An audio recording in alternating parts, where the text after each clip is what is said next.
voir, Seigneur, ton amour et donne-nous ton salut. Alléluia, Alléluia, Alléluia, Alléluia, Alléluia, Alléluia, Alléluia, Alléluia. Le Seigneur soit avec vous.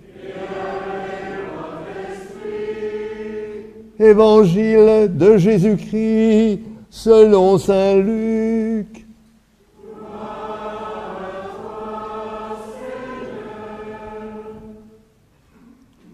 En ce temps-là, Jésus parlait à ses disciples de sa venue. Il y aura des signes dans le soleil, la lune et les étoiles. Sur terre, les nations seront affolées et désemparées par le fracas de la mer et des flots. Les hommes mourront de peur dans l'attente de ce qui doit arriver au monde, car les puissances des cieux seront ébranlées. Alors, on verra le Fils de l'homme venir dans une nuée avec puissance et grande gloire. Quand ces événements commenceront, redressez-vous et relevez la tête, car votre rédemption approche. Tenez-vous sur vos gardes, de crainte que votre cœur ne s'alourdisse dans les beuveries, l'ivresse et les soucis de la vie, et que ce jour-là ne tombe sur vous à l'improviste, comme un filet. Il s'abattra en effet sur tous les habitants de la terre entière. Restez éveillés et priez en tout temps. Ainsi vous aurez la force d'échapper à tout ce qui doit arriver et de vous tenir debout devant le Fils de l'homme. Acclamons la parole de Dieu.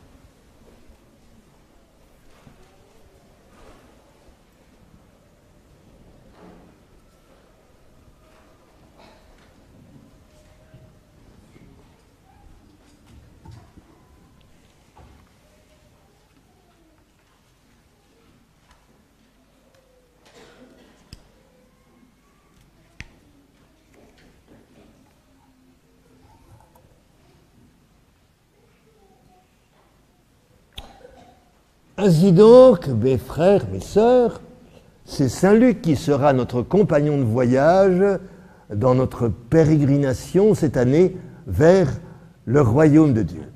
Luc, le cher médecin, comme l'apôtre Paul le désigne dans la lettre qu'il adresse à ces chrétiens de Colosse, les Colossiens donc.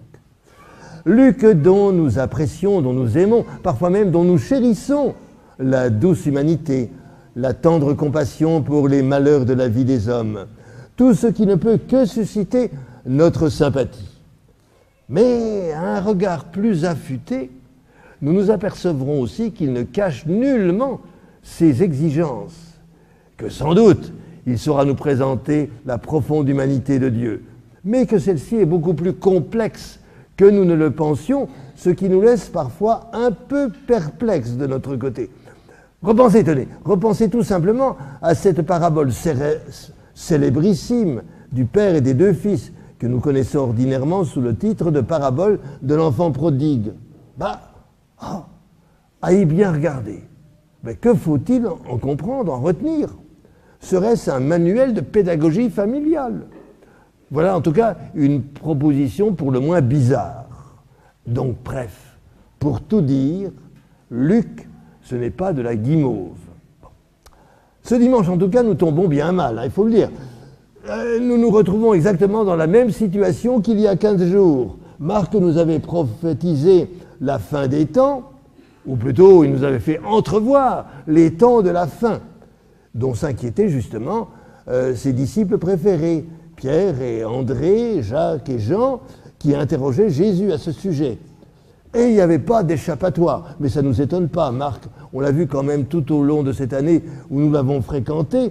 il ne donne pas dans la confiture ni dans les friandises. Hein. Mais ici, c'est pareil. Luc n'est pas plus rassurant. Les prévisions sont aussi sombres et angoissantes. Et de surcroît, alors, ça n'arrange rien.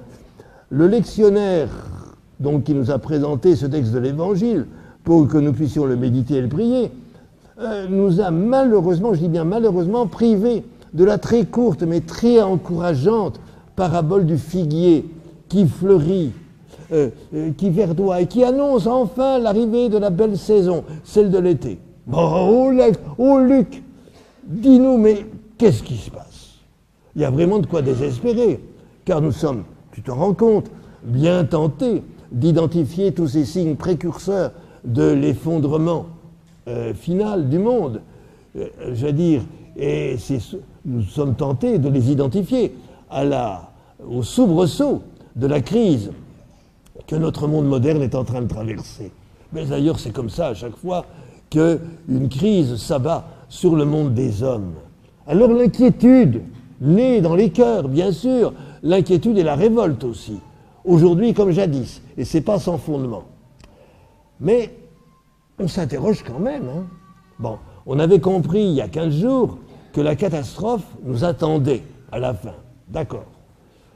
Mais c'est exactement ce qui commence notre nouvelle année. Ah, devrions-nous comprendre que c'est la fin, que c'est la finale au fond, ce vers quoi on se dirige, qui impulse, qui quasiment commande le mouvement, qui met en route, qui met en branle, qui fait surgir le déroulement des temps de l'histoire des hommes. Bref, que c'est le but qui commande. L'inquiétude, ou pour reprendre les mots de Saint Luc, les soucis de la vie nous encombrent l'esprit et nous anesthésient. Alors comment y échapper? Nous avions bien vu, vous savez, en relisant la parabole du semeur, que ces soucis-là étouffent l'épanouissement, la croissance de la parole de Dieu semée en nous.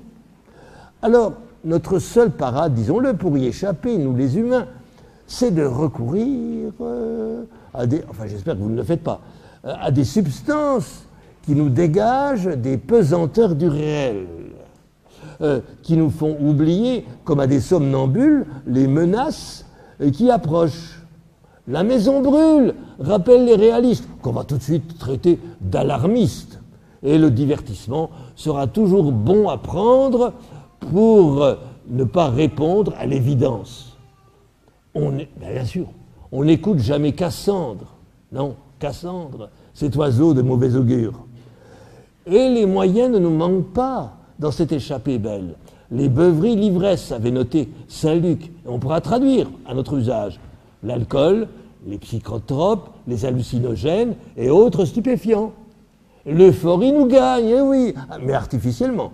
Et constate Saint Luc, en bon médecin qu'il est, à ce moment-là, le cœur s'alourdit. Il perd l'aisance, la fluidité, la légèreté de son jugement. Et chacun devient, le centre du monde. Et oui, de son monde. Un monde imaginaire, mais qui, croit-on, nous délivrera de l'inquiétude. Bon, allez, maintenant, retour au réel.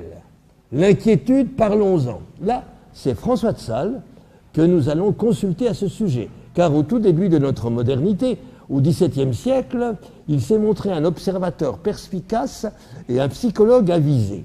Et lui distingue deux modalités de l'inquiétude. Tout d'abord, il nous fera l'éloge de l'admirable inquiétude du cœur humain. Entendons par là ce désir qui nous possède furieusement, peut-être, mais en tout cas sans trop le dire, de trouver enfin l'accomplissement de ce que nous sommes, de notre être, la réalisation de notre vie dans notre proximité avec Dieu. C'est ce qu'on appelle, n'est-ce pas, la vie éternelle. Ça paraît quand même bien incertain, bien lointain, bien évanescent, illusoire peut-être.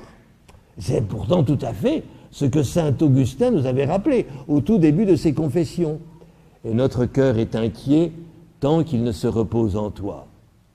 Le désir est donc là, bien. Et comment le désir ne serait-il pas inquiet d'obtenir ce qu'il recherche? ce qu'il veut atteindre. Mais voilà, ça ne dépend pas de lui, que de lui. Il lui faut faire confiance à un autre.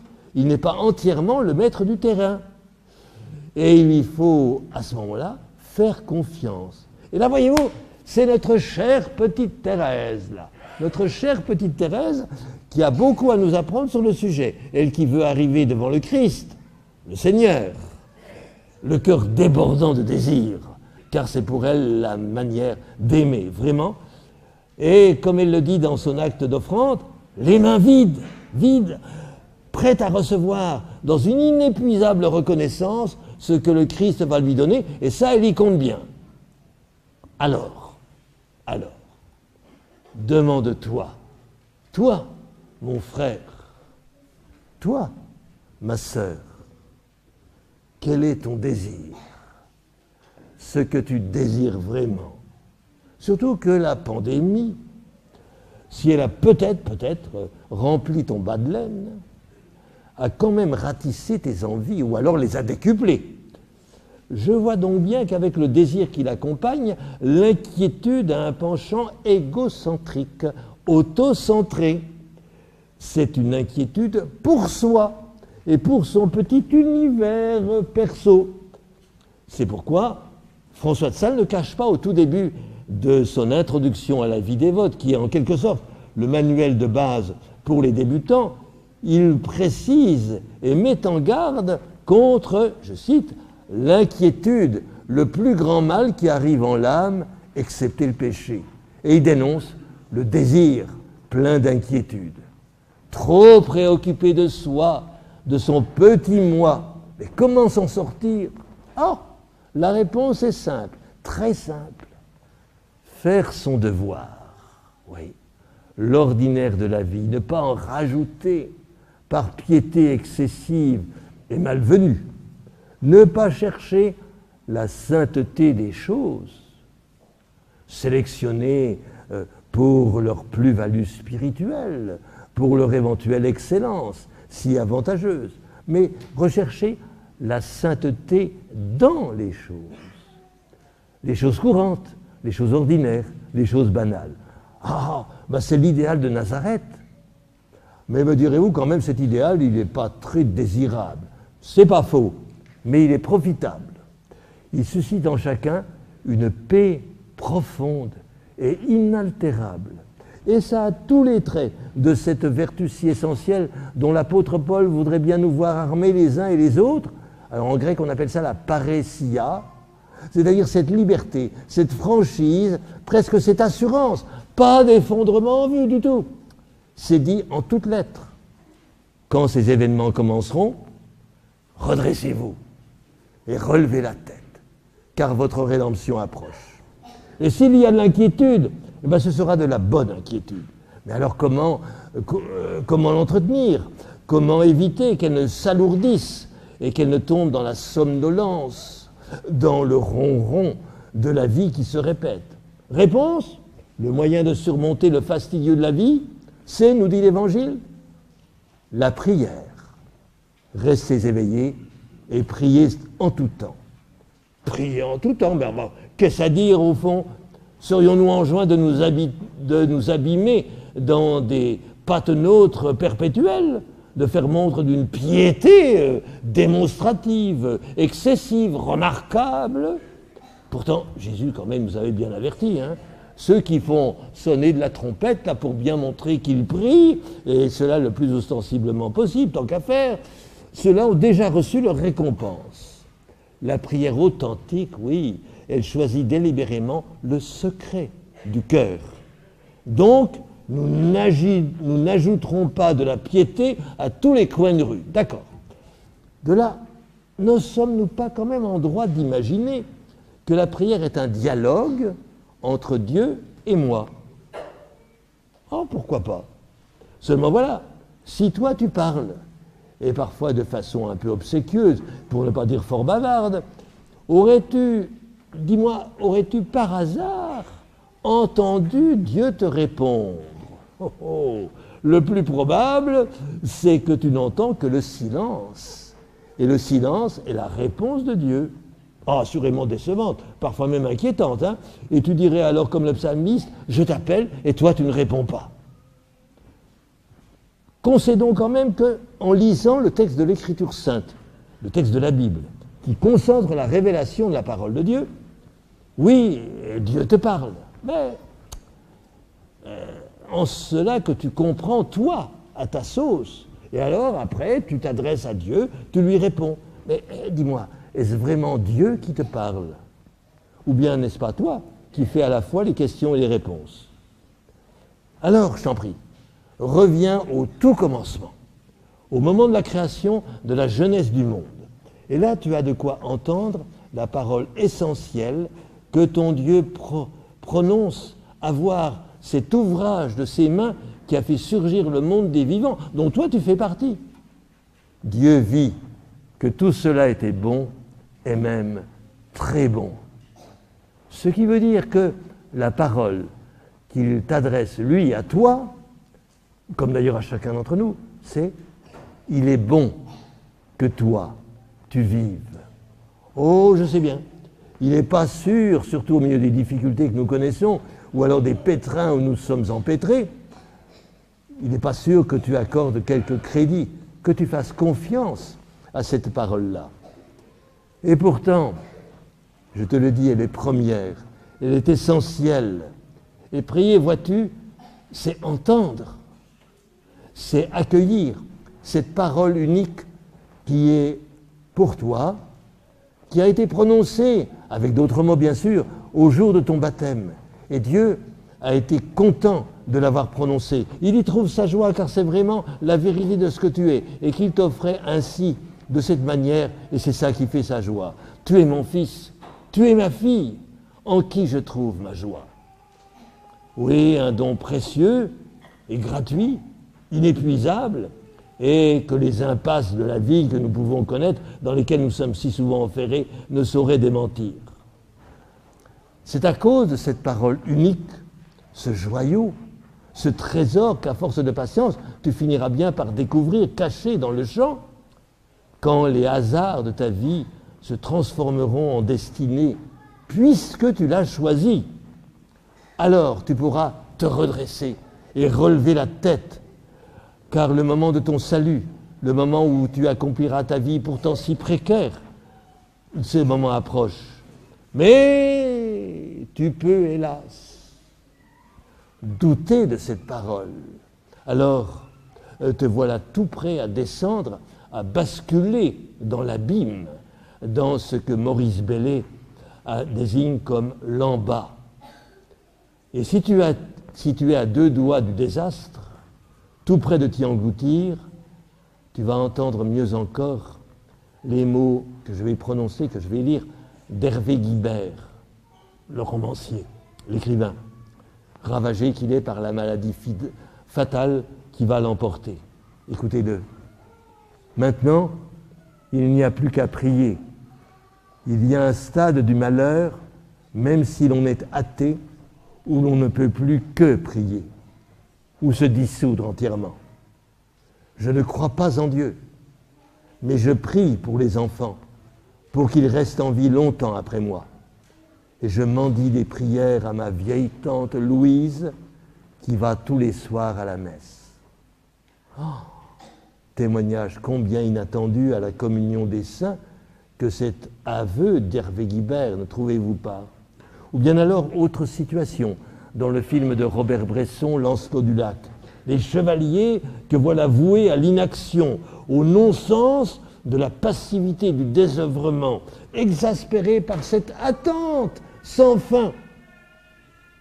Ils interrogent celui d'entre eux à qui l'âge aura donné la sagesse de l'expérience. « Que nous faut-il faire » demande-t-il. « Donnez-nous un but !» Et le vieux sage de répondre « Maintenant, il faut prier. » Et puis aussi, de son côté, alors vous la connaissez, cette juive hollandaise qui a été assassinée à Auschwitz en 1943, j'ai nommé Ethel Sum. Eh bien, elle va ressasser, et cela dans un bonheur indescriptible, ce mot d'ordre de sa vie intérieure, amour. Je veux continuer à prier.